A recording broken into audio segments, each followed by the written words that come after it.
আজকে একটি লাড্ডুর কথা বলবো যেটি বাড়িতে তৈরি করা যায়। সেটি হচ্ছে পুষ্টি লাড্ডু। খেজুর 100 গ্রাম, বীজ ফেলে দিয়ে ভালো করে একটু ভিজিয়ে রেখে পেস্ট করে নিতে হবে ব্লেন্ড করে।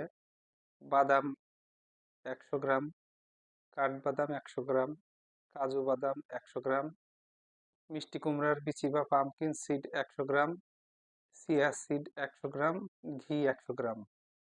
প্রথমে কড়াইতে ঘি দিয়ে খেজুরটি আস্তে আস্তে ভাজতে হবে।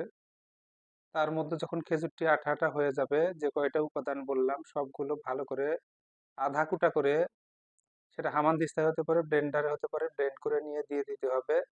পরে আর একটু ঘি দিয়ে নেড়ে চেড়ে সেটাকে লাড্ডু বানিয়ে রাখতে হবে।